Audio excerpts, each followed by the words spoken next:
Hello friends, जय Hind. This is Shweta. Welcome to my YouTube channel Gyan Kunj with Shweta में आपका स्वागत है। कैसे हो आप लोग? आशा करते हैं कि आप लोग बहुत अच्छे होंगे, स्वस्थ होंगे। और अगर आप लोगों ने मेरा चैनल सब्सक्राइब नहीं किया होगा तो please like and subscribe my channel. तो फ्रेंड्स, आज की वीडियो में हम लोग जो गुप्त साम्राज्य है उसके बारे में पढ़ेंगे और एक वाकटक राज्यवंश है उसके बारे में पढ़ेंगे। ठीक है, आज हम लोग दो टॉपिक इसमें ख़त्म करेंगे। ठीक है, 20 और 21। तो चलिए ज़्यादा टाइम नहीं लेते हुए वीडियो को स्टार्ट करते हैं। और प्लीज़ जो लोग भी नए होंगे चैनल पे तो प्लीज़ चैनल को सब्सक्राइब करिएगा, वीडियोस को लाइक करिएगा। ऐसे ही वीडियो आप लोगों को अगर देखना है, पिछले में मैंने वीडियो बना चुकी हूँ, तो आप लोग प्लीज़ जाके मेरे जो प्लेलिस्ट में है चेक करिएगा। तो देखिए, गुप्त साम्राज्य, ठीक है, ये जो है वो 240 ईस्वी से लेकर के 550 ईस्वी तक चला है। ठीक है, नेक्स्ट पॉइंट पढ़ते हैं। पॉइंट में क्या है कि मौर्य साम्राज्य के पतन के बाद लंबे समय काल तक भारत एक शासन सूत्र के अंतर्गत नहीं आ सका। इस राजनीतिक विघटन का सामना करने के लिए मुख्य रूप से तीसरी शताब्दी में भारत के 3 कोनों से 3 नए राजवंशों का उदय हुआ।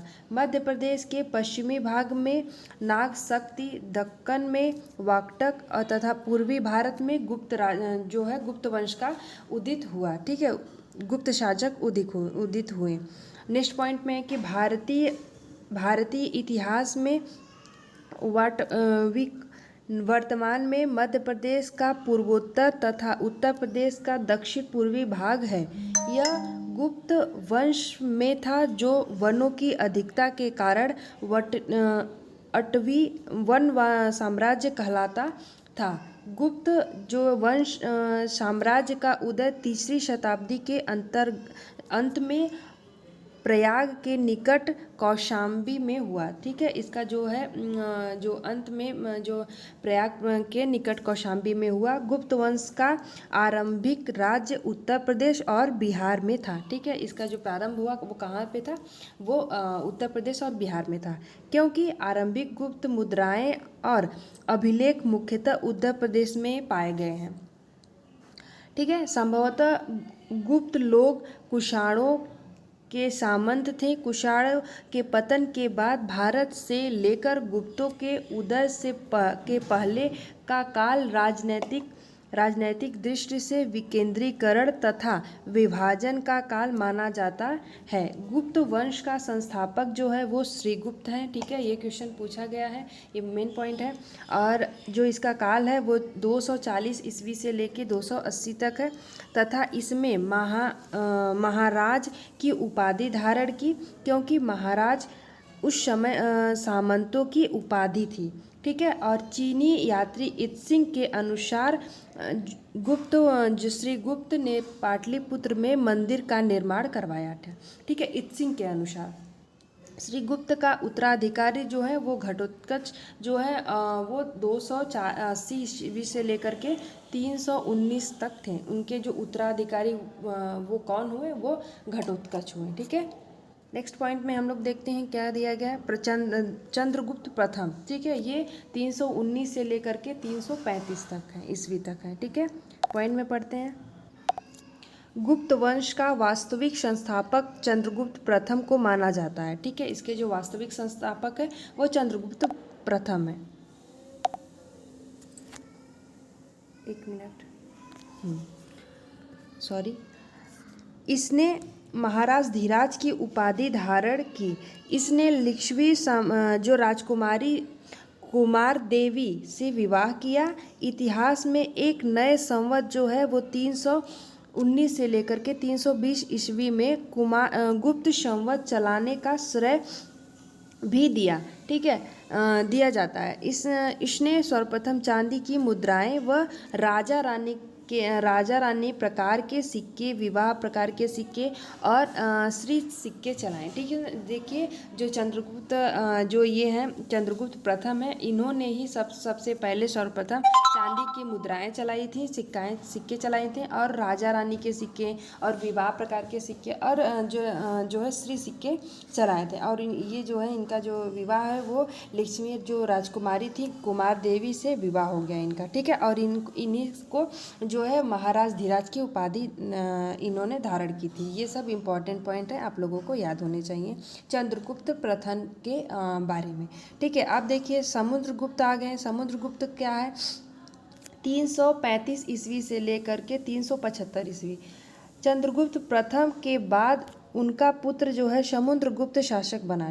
ठीक है, जो इन समुद्रगुप्त के पिता कौन थे, तो वो चंद्रगुप्त प्रथम थे। ठीक है, समुद्रगुप्त 335 ईस्वी में राजगद्दी पर बैठा तथा समुद्रगुप्त इस वंश का सबसे महान शासक था। ठीक है, समुद्रगुप्त राज्यवादी व आक्रमणकारी शासक था। इसने उत्तर भारत आर्यावर्त के 9 शासकों को पराजित किया, दक्षिणापथ में के भी 12 शासकों को पराजित किया, लेकिन समुद्रगुप्त ने इसका विलय गुप्त साम्राज्य में नहीं किया तथा समुद्रगुप्त ने विदेशी शक्तियों को पराजित किया एवं उसने भी कर वसूला। इसने लगभग संपूर्ण भारत को विजित किया था और इन्हीं विजयों के कारण इतिहासकार विंसेंट स्मिथ ने इन्हें भारत का नेपोलियन कहा। देखिए उस टाइम में जितना जानने जाते थे कि इतना है भारत, लगभग सारे ही समुद्रगुप्त ने जीत लिए थे, इसीलिए इनको जो है स्मिथ ने भारत का नेपोलियन कहा था। तो भारत का नेपोलियन किसे कहा जाता है, तो समुद्रगुप्त को। ये बहुत ही आक्रमणकारी शासक थे अपने उस टाइम के। ठीक है, समुद्रगुप्त विजेता के साथ साथ कवि, संगीतज्ञ और विद्या का संरक्षण था। उसके सिक्कों पर वीणा बजाते हुए चित्रित किया गया। देखिए क्वेश्चन ये पूछा गया है बहुत सारे एग्जाम में कि वीणा बजाते हुए जो सिक्के चलाए थे वो समुद्रगुप्त के टाइम में ही चलाए गए थे। ठीक है, और कविराज धीराज, जो कविराज की उपाधि उनको मिली थी, प्रदान की गई थी। समुद्रगुप्त विष्णु का उपासक थे। तो जो इनको है कविराज धीराज की उपाधि मिली थी, और ये कवि और संगीतज्ञ और विद्या का संरक्षण भी करते थे, और इन्हीं के टाइम में वीणा बजाते हुए जो चित्र सिक्कों पर मिले थे वो समुद्रगुप्त के टाइम में के सिक्के थे। ठीक है, हरिश्रेण श्रीगुप्त का दरबारी विद्वान था तथा हरिश्रेण ने ही इलाहाबाद में स्थित प्रयाग प्रशस्ति की रचना की थी। इसकी भाषा संस्कृत थी। समुद्रगुप्त ने महान बौद्ध भिक्षुक वसु बंधु को संरक्षण दिया था। ठीक है, और नोट में देखिए, नोट में क्या दिया गया है, एक बार हम लोग नोट को भी पढ़ लेते हैं, 1 मिनट। देखिए नोट में दिया गया है कि रामगुप्त के समय शक शासक जो है रुद्र सिंह तृतीय ने आक्रमण किया एवं उनकी जो है पत्नी ध्रुव देवी को अपने शिविर में भेजने की मांग की थी। तो इसकी सूचना जो है चंद्रगुप्त द्वितीय को मिलने पर उसने एक षड्यंत्र रचा और स्वयं ध्रुव देवी के वेश में रुद्र सिंह तृतीय के शिविर में जाकर उसकी हत्या की एवं ध्रुव देवी से विवाह किया। रामगुप्त की भी हत्या कर दी और राजगद्दी पर बैठ गया। इसकी जानकारी हमें विशाखदत्त की देवी चंद्रगुप्तम से मिलती है। ठीक है, इन्होंने ऐसे ही उनसे विवाह किया था। ठीक है, आप देखिए हम लोग देखते हैं चंद्रगुप्त द्वितीय के बारे में। ठीक है, ये 380 से लेकर के 413 ईस्वी तक है। ठीक है, पॉइंट हम लोग पढ़ते हैं कि चंद्रगुप्त द्वितीय समुद्रगुप्त का उत्तराधिकारी हुआ जो 380 ईस्वी में राजगद्दी पर बैठा। ठीक है, चंद्रगुप्त द्वितीय कब बैठे थे, तो 380 ईस्वी में अपने राजगद्दी पर बैठे थे। शकों को पराजित करने के बाद चंद्रगुप्त द्वितीय ने इस विशेष प्रकार के चांदी के सिक्के जारी किए तथा विक्रमादित्य की उपाधि धारण की। तो विक्रमादित्य की जो उपाधि है वो किसने धारण किया था, तो चंद्रगुप्त द्वितीय ने किया था। ठीक है, नेक्स्ट पॉइंट देखते हैं कि इसने पुत्री प्रभावती गुप्त का विवाह वाकटक नरेश रुद्रसेन से किया। कालिदास को भारत का शेक्सपियर कहा जाता है। ठीक है, भारत का शेक्सपियर किसे कहा जाता है, तो कालिदास को कहा जाता है। देखिए फ्रेंड, जितने भी इम्पोर्टेंट पॉइंट है मैं आप लोगों को बताते चल रही हूँ, और प्लीज़ आप लोग एक रफ पेन लेके बैठिएगा जिससे आप लोग नोट करते भी जाइएगा। इससे आप लोगों का एक रिवीजन, छोटा सा शॉर्ट्स नोट्स बनेगा, जिससे आप एग्ज़ाम के टाइम में आप रिवीजन कर सकते हैं। ठीक है, है। और प्लीज़ लास्ट तक वीडियो को में बने रहिएगा, क्योंकि ये जितने भी वीडियो में मतलब मैं बुक पढ़ा रही हूँ आप लोगों को, तो ये आप लोगों का लाइन से जो लोग पिछली वीडियो नहीं देखे हैं तो प्लीज़ वहाँ से जाके स्टार्ट करिएगा। मैं स्टार्टिंग से इस बुक को रिवीजन पढ़ाते आ रही हूँ और लास्ट तक पढ़ाऊँगी, तो पहले आप लोग वो भी देखिएगा। और प्लीज़ वीडियो अगर अच्छी लगे तो प्लीज़ चैनल को सब्सक्राइब करिएगा, वीडियोज़ को लाइक करिएगा। ठीक है फ्रेंड, आप देखिए हम लोग देखते हैं कालिदास, जो कालिदास को भारत का शेक्सपियर कहा जाता है। और कालिदास ने मेघदूत, रघुवंश और कुमार संभव, विक्रमो वर्षियम और मालविका अग्निमित्रम एवं अभिज्ञान शाकुंतलम पुस्तक की रचना की। देखिए ये सब सारे के जो जितने भी बुक हैं वो कालिदास ने लिखे हैं, और ये सब पुस्तकें एग्ज़ाम में आए हुए हैं, ठीक है, पूछे जाते हैं। अभिज्ञान शाकुंतलम पुस्तक में राजा दुष्यंत एवं शकुंतला की प्रेम विहर कथा है, ठीक है। और यह दूसरी भारतीय पुस्तक है जिसका 40 विदेशी भाषाओं में अनुवाद किया गया है, ठीक है। पंचतंत्र जो पुस्तक का संकलन वो गुप्त काल में किया गया है।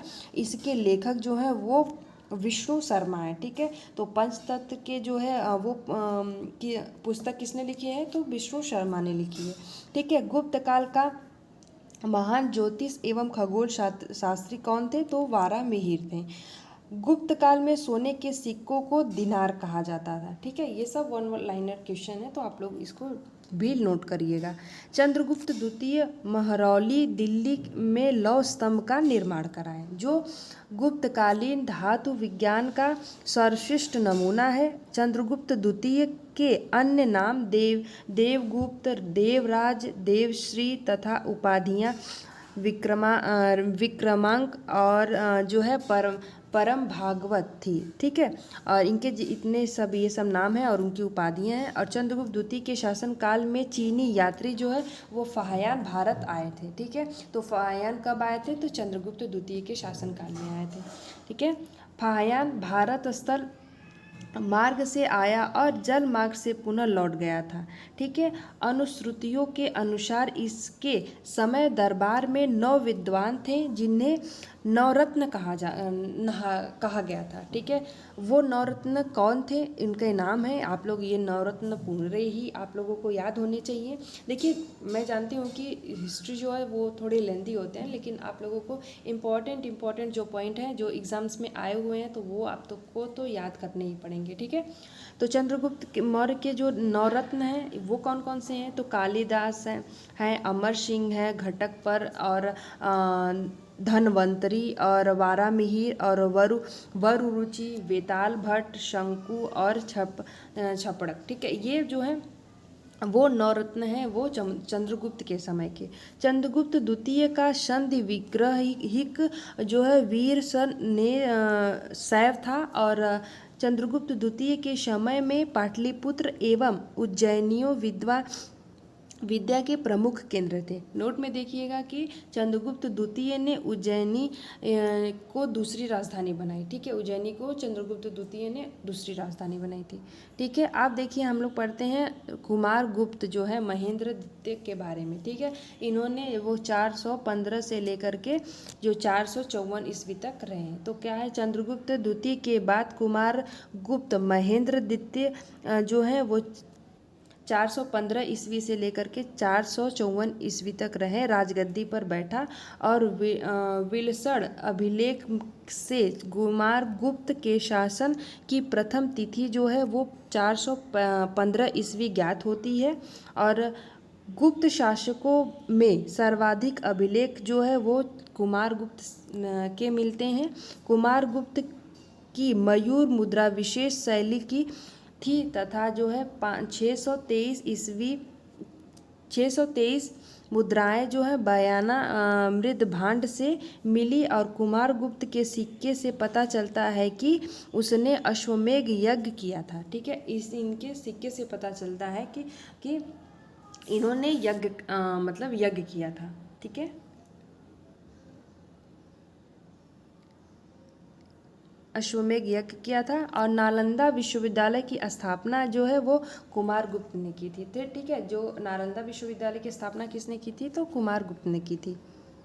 इस विश्वविद्यालय को ऑक्सफोर्ड ऑफ महायान बौद्ध कहा जाता है। कुमार गुप्त ने महेंद्र द्वितीय, श्री महेंद्र तथा अश्वमेघ महेंद्र आदि उपाधि धारण की। देखिए ये भी क्वेश्चन पूछा जाता है कि नालंदा विश्वविद्यालय की स्थापना किसने की थी, तो कुमार गुप्त ने की थी। नोट में देखिएगा, नोट में दिया गया है कि स्कंद गुप्त के भीतरी लेख से जानकारी मिलती है कि कुमार गुप्त के समय पुष्य मित्रों का आक्रमण हुआ, जिनसे निपटने के लिए कुमार गुप्त ने अपने पुत्र स्कंद गुप्त को भेजा और पुष्यमित्रों को पराजय का सामना करना पड़ा। ठीक है,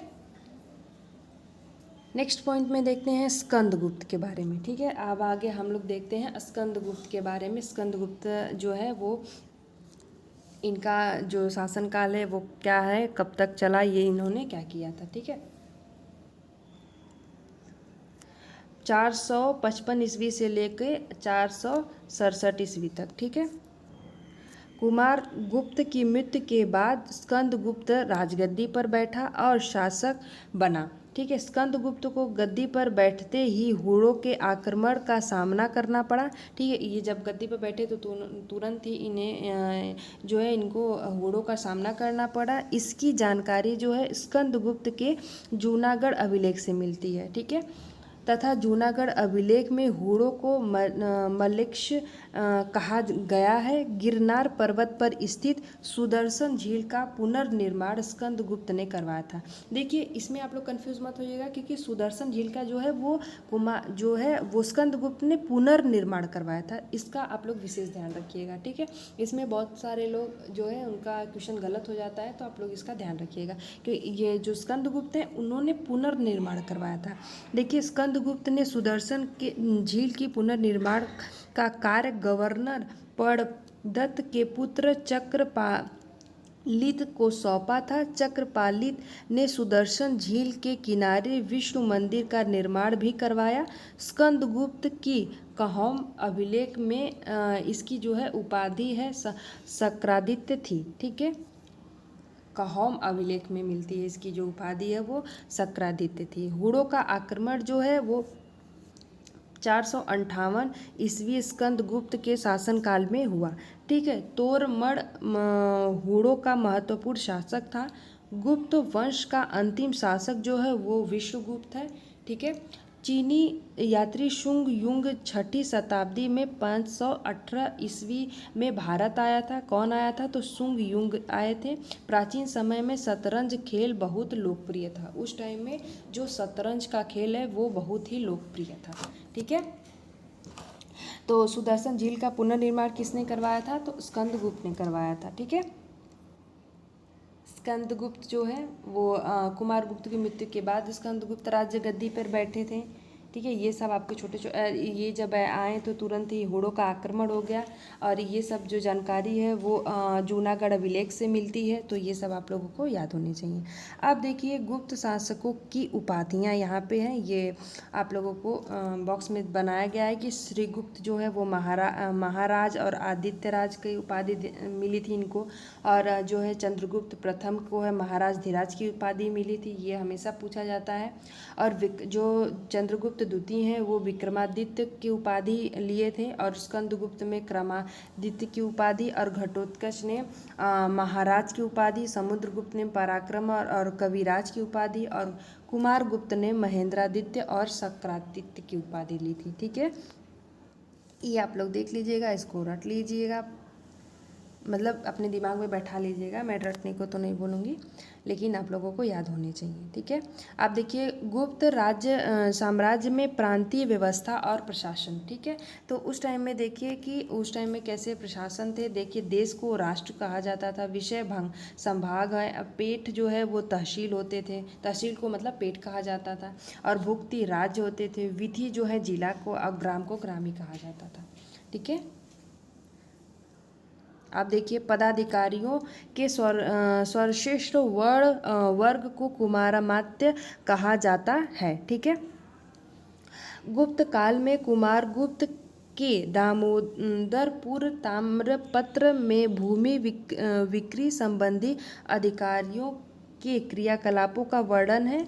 और गुप्त काल में भूमि संबंधी करों की संख्या बढ़ गई, लेकिन वाणिज्य करों की जो संख्या है वो घटी है। ठीक है, गुप्त काल में भू राजस्व जो है 1/4 से लेकर के 1/6 भाग लिया जाता था। और करों की दायदगी जो है दोनों की रूपों जो है वो नगद, जैसे हिरण जो है वो नगद है, और में अन्य में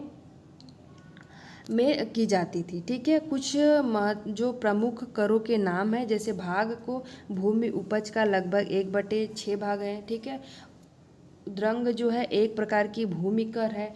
आप देखिए नेक्स्ट में क्या है, भोग। देखिए भोग क्या है, जो राजा को प्रतिदिन दी जाने वाली फल फूल आदि की भेंट है, उसे भोग कहा जाता था उस टाइम में। चौथा है ऊपरी कर। ठीक है, ये एक प्रकार का भूमि कर है। भूतावात जो है प्रत्यय जो है ये विदेशी वस्तुओं की आयात पर लगने वाला कर है। और शुल्क जो है वो सीमा विक्रय की वस्तुओं आदि पर लगने वाला कर। ठीक है, और हलीवर कर जो है ये क्या है, वो हल रखने वाले प्रत्येक जो कृषक हैं उनके द्वारा लगाया गया कर है। ठीक है, अब हम लोग देखते हैं नेक्स्ट पॉइंट में,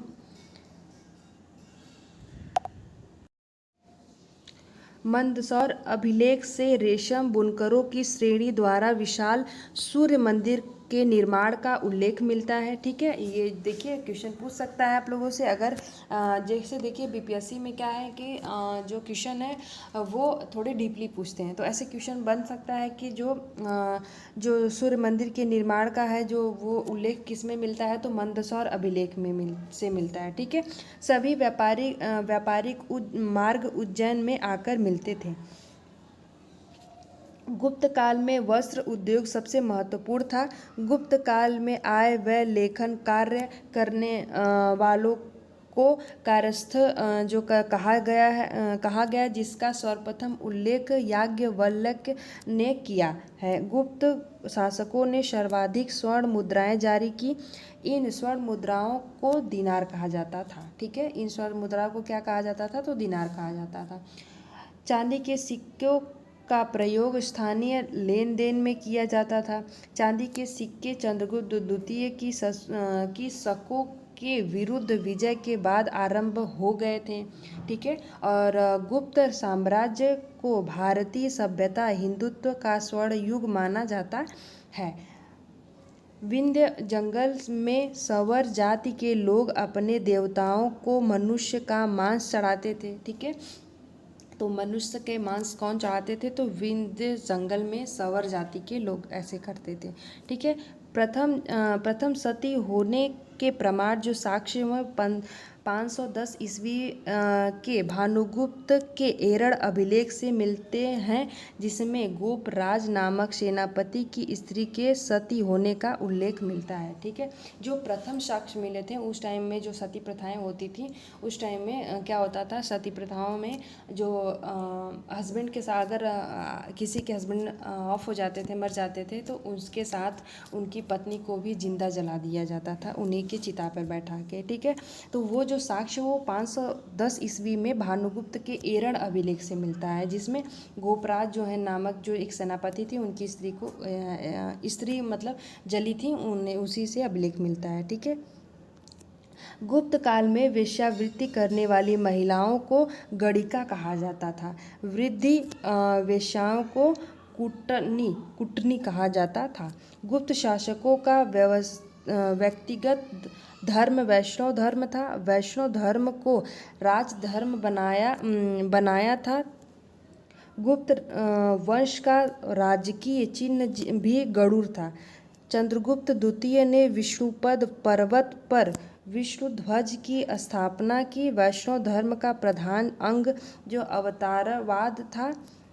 गुप्तकालीन मंदिर कला का सर्वोत्तम उदाहरण देवगढ़ का दशावतार मंदिर है, जिसमें सर्वप्रथम शिखर का प्रयोग किया गया। ठीक है, गुप्तकालीन मंदिर पार्वती मंदिर नचना कुठार मध्य प्रदेश, और शिव मंदिर भुमरा खो। ठीक है, नागौरा मध्य प्रदेश में, विष्णु मंदिर तिगवा जबलपुर मध्य प्रदेश में है, और ईंटों द्वारा निर्मित दशावतार मंदिर जो है वो देवगढ़ ललितपुर उत्तर प्रदेश में है, और एवं लक्ष्मण मंदिर जो है वो भीतरगांव कानपुर के उत्तर प्रदेश में आदि में है। ये सब मंदिरों के जो गुप्तकालीन मंदिर के निर्माण है वो बताया गया है कि वो जितने भी मंदिर बनाए गए हैं उनके नाम है। ठीक है। रूप भित्ति चित्रकारी या देखिए फ्रेस्को पेंटिंग का प्रयोग सर्वप्रथम अजंता अलोरा की गुफाओं में किया गया है, जिसमें सर्वाधिक जो है नीले रंग का प्रयोग किया गया, और अजंता एवं अलोरा में प्रतिपादित दृश्य जातक कथाओं से बनाए गए हैं। ठीक है। अजंता की गुफा महाराष्ट्र में है और इनकी जो संख्या है वो 29 हैं, जो वर्तमान में केवल छः ही शेष हैं, जिसमें गुफा संख्या जो है 16, 17, 19 गुप्तकालीन है, और जिसमें जो गुफा संख्या 16 में मरणासन राजकुमारी का चित्र है। देखिए अजंता की गुफा महाराष्ट्र में है। बहुत लोग जो लोग भी महाराष्ट्र से होंगे या फिर अगर घूमने गए होंगे तो गए होंगे, वहाँ पे सिर्फ 6 ही गुफा अभी शेष बची हैं, जो कि पहले उनके जो गुफाएं की संख्या थी वो 29 थी। ठीक है। आप लोग जाके देखिएगा, वहाँ पे शिव और पार्वती के जो है वो पत्थर पे जो है उनके जो चित्र मिलते हैं वो बनाया गया है। बहुत ही सुंदर चित्रकला जो उस टाइम की कलाकारी थी। आप लोग देखिएगा कभी अगर मौका मिले तो। देखिए गुफा संख्या 17 के चित्र को चित्रशाला कहा गया है, जिसमें बुद्ध के जन्म, जीवन, महाविनिष्क्रमण एवं महापरिनिर्वाण की घटनाओं से संबंधित जो है चित्र बनाए गए हैं। ठीक है। गुप्तकालीन विज्ञान एवं जो है प्रौद्योगिकी। ठीक है। उस टाइम के जो है विज्ञान और प्रौद्योगिकी क्या है, तो आज हम लोग देखते हैं इसमें क्या है। विद्वान और पुस्तक। देखिए आर्यभट्ट हैं, इनकी जो है पुस्तक है आर्यभट्टी और सूर्य सिद्धांत। ठीक है। वारामिहिर की है पंच सिद्धांतिका और वृहत संहिता और लघु संहिता, ये वारामिहिर की पुस्तक है। और देखिए भास्कराचार्य प्रथम की पुस्तक है बृहद भास्कर या फिर महाभास्कराचार्य और या फिर लघु भास्कराचार्य। देखिए ब्रह्मगुप्त की है ब्रह्मफुष्ट सिद्धांत या फिर खंडन खाद्य का, और भास्कराचार्य द्वितीय के सिद्धांत शिरोमणि, और वाग्भट की है अष्टांग हृदय, और पलकांड की है हस्ति आयुर्वेद। ये इनकी पुस्तकें हैं, और ये हमेशा पूछा जाता है, ये वाला ज़्यादा पूछा जाता है। और ये वारामिहिर का ये है, ये जो पंच सिद्धांत है सिद्धांतिका। ठीक है।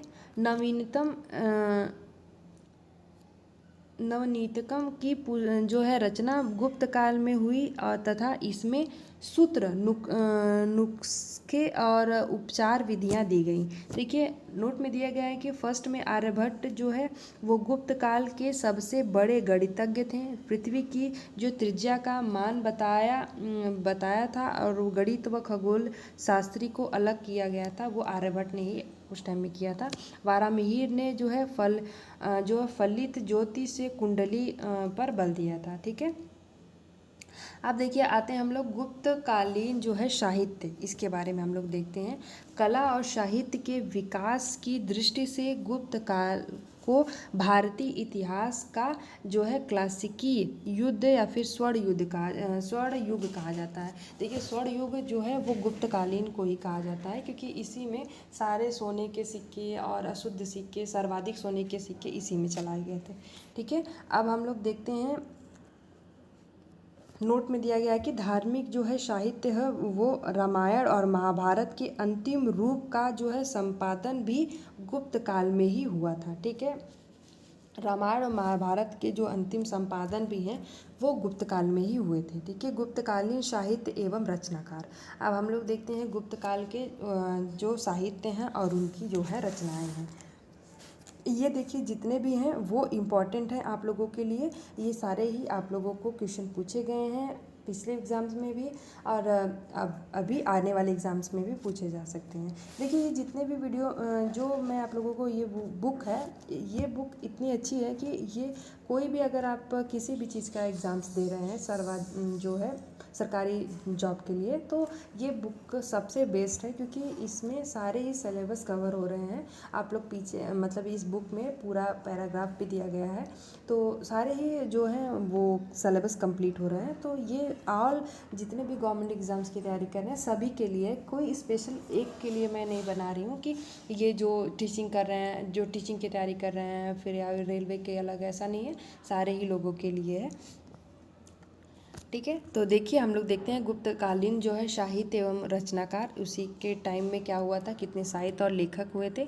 देखिए ऋतु संहार जो है वो कालिदास का है। देखिए मैं आप लोगों को बताई थी कि जो कालिदास की इतनी सारी पुस्तकें हैं जो इम्पोर्टेंट है वो आती ही हैं, तो आप लोग इसको याद देखिए। ऋतु संहार ऐसे देखिएगा, ऋतु संहार, मेघदूत और रघुवंश, कुमार संभव, मालविकाग्निमित्रम और ये अभिज्ञान शाकुंतलम, और ये देखिए विक्रमो वर्षियम। देखिए ये जितने भी 7 बुक हैं ये वो कालिदास के ही हैं। ठीक है, अब हम लोग देखते हैं रत्नावली जो है वो हर्षवर्धन के हैं। ठीक है, देवी चंद्रगुप्तम जो है वो विशाख दत्त का है, और पंचतंत्र ये विष्णु शर्मा का है।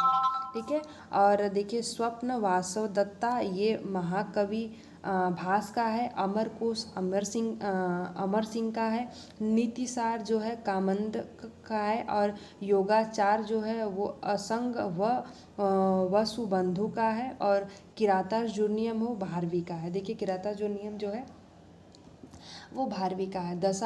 दश कुमार चरित्र जो है वो दंडी का है। ठीक है, आप देखिए ये तो कालिदास के हम लोग देख चुके थे, आप देखिए यहाँ से ये नागानंद जो है वो हर्षवर्धन का है, प्रियदर्शिका हर्षवर्धन का है, मुद्रा राक्षक विशाख दत्त का है, चारुदत्त जो है महाकवि भास का है, और देखिए अरुभंग जो है महाकवि भास का है, चंद्र व्याकरणम जो है वो चंद्र गोमी का है, कामसूत्र जो है वात्सायायन का है, और चरक संहिता जो है चरक का है, और न्यायावतार जो है वो सिद्धसेन से है, और जो रावण वध जो है वत्स भट्टी का है। तो ये सारे ही इम्पॉर्टेंट बुक हैं, और ये देखिए ऐसा नहीं है कि ये हिस्ट्री में ही इससे क्वेश्चन पूछे। ये जो जितने भी बुक्स हैं वो जो आपके कोई भी अगर हिंदी से भी क्वेश्चन आ रहा है तो हिंदी में भी इस पुस्तक का उल्लेख मिलता है, हिंदी में भी आप लोगों को ये पुस्तक के बारे में क्वेश्चन आते हैं।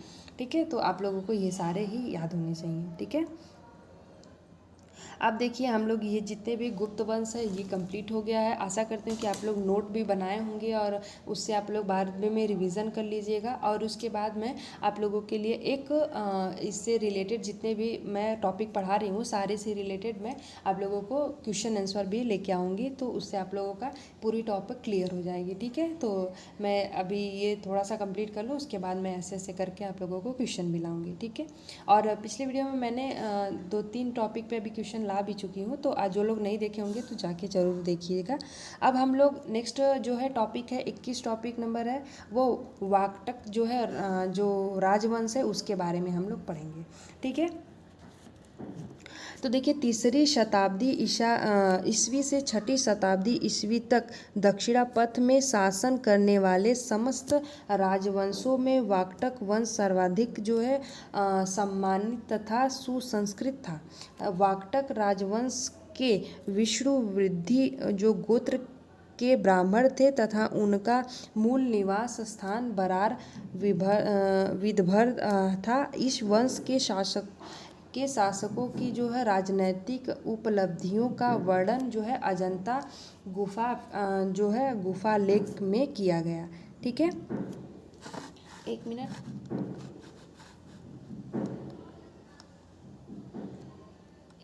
फ्रेंड।